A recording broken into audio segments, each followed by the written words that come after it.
اللہ اکبر اللہ اکبر۔ جھینگے سے متعلق پوری ڈیٹیل میں بیان کر چکا ہوں میں۔ رسول اللہ صلی اللہ علیہ وسلم نے ارشاد فرمایا احلت لنا میتتان السمک والجراد۔ قرآن سے صاف پتہ چلتا ہے کہ ہمارے لیے مردار کھانا جائز بولو بھائی نہیں ہے۔ ذبح جانور جو بھی ہوگا ذبح کر کے کھانا پڑے گا، مردار حرام ہے۔ تو سمندر کی جتنی مخلوق ہے وہ ذبح کیے بغیر کھائی جاتی ہے، تو اس آیت کی روشنی میں وہ بھی کیا ہو جائے گی؟ بولو نا بھائی، حرام۔ لیکن حدیث سے پتہ چلتا ہے دو مردار اللہ نے حلال کر دی ہیں، ایک مچھلی اور ایک ٹڈی۔ تو اس سے پتہ چلا دو مردار تو حلال ہو گئے، مچھلی اور ٹڈی، باقی سب اپنی اصل پہ ہیں، یعنی وہ ناجائز ہی رہیں گے۔ اور یہ جو قرآن میں آتا ہے احل لکم الصید البحری، تمہارے لیے سمندر کا شکار حلال ہے، تو اس سے مراد ہر قسم کا شکار نہیں ہے، کیونکہ جس کانٹیکٹ میں یہ آیت پیش کی گئی ہے اس میں یہ ہے کہ تم جب حالت احرام میں ہوگے تو خشکی کا شکار حرام رہے گا اور سمندر کا تمہارے لیے بولو بھائی حلال۔ تو اس میں یہ بتایا ہی نہیں جا رہا ہے کہ کون کون سی چیزیں حلال ہوتے، احرام کی پابندیوں کا ذکر بتایا جا رہا ہے اس آیت میں۔ نہیں آئی میرا خیال ہے بات سمجھ میں؟ تو اس لیے سمندر میں جو مچھلی ہے، مچھلی اس کے بارے میں حدیث ہے کہ آپ صلی اللہ علیہ وسلم نے فرمایا کہ ہمارے لیے دو مردار حلال ہیں، دو مردار، ایک مچھلی اور ایک ٹڈی۔ پتہ چلا باقی مردار اپنی اصل پہلے جو قرآن میں جن کا ہے کہ ہر قسم کا مردار حلال ہے۔ ایک دلیل تو یہ، دوسری دلیل یہ ہے کہ رسول اللہ صلی اللہ علیہ وسلم اور صحابہ اور تابعین، حالانکہ عرب ایک جزیرہ ہے، تین طرف سے سمندر میں ڈھکا ہوا ہے، تو ان کے پاس تو بہت زیادہ، جو آپ دیکھیں بنگلہ دیش سمندر میں ڈھکا ہوا ہے نا، تو بہت زیادہ سمندری مخلوق کھائی جاتی ہے وہاں پہ۔ تو جو انڈونیشیا، وہاں سمندری مخلوق بہت، تو صحابہ کرام جو عرب میں رہتے تھے وہاں بھی تین طرف کیا ہے؟ سمندر ہے۔ لیکن ہم دیکھتے ہیں کسی ایک ضعیف روایت میں بھی نہیں ملتا کہ کسی صحابی نے یا رسول اللہ صلی اللہ علیہ وسلم نے یا کسی تابعی نے، کوئی ثقہ تابعی ہے، مچھلی کے علاوہ کوئی چیز کھائی ہو انہوں نے۔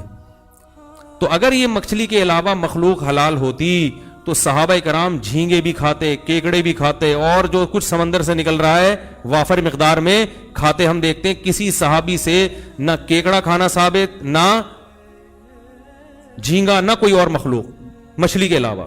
فش کھائی ہے مچھلی، چاہے بڑی ہو چاہے چھوٹی ہو۔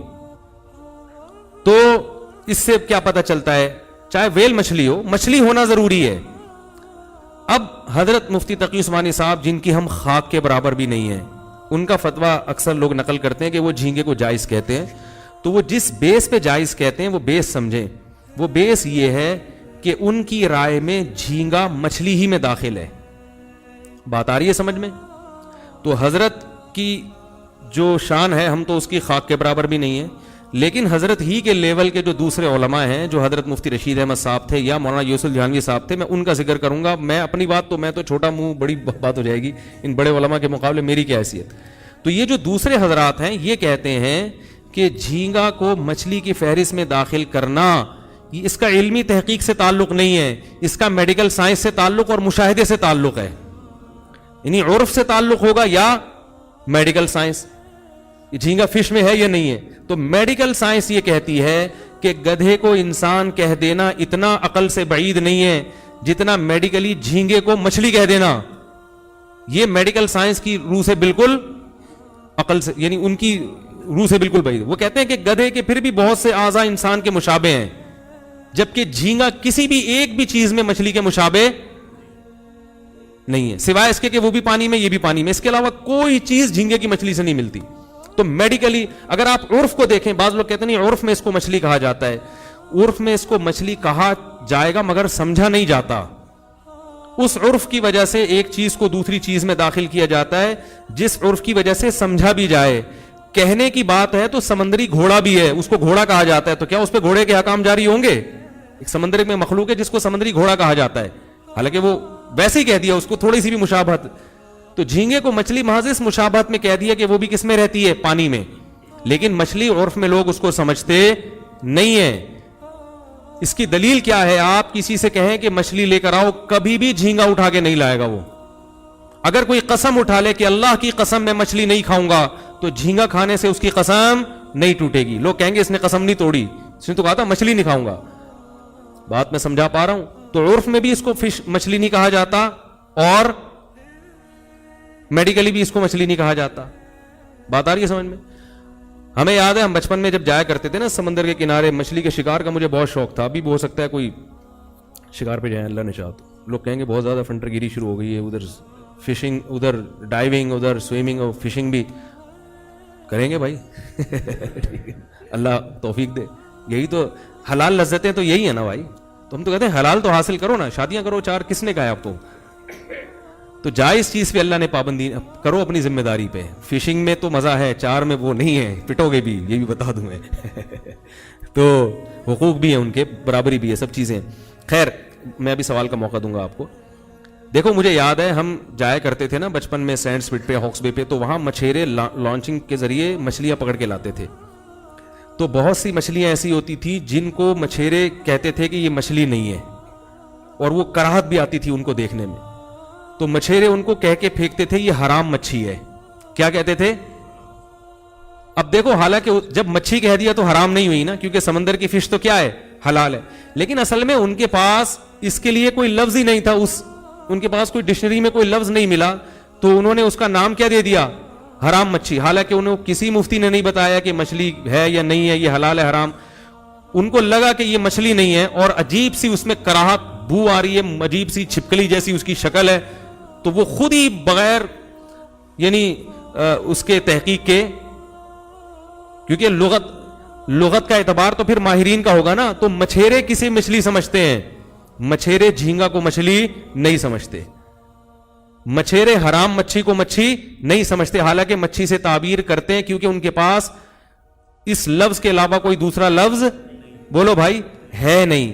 میں سمجھا پا رہا ہوں اپنی بات؟ نہیں سمجھا پا رہا میرا خیال.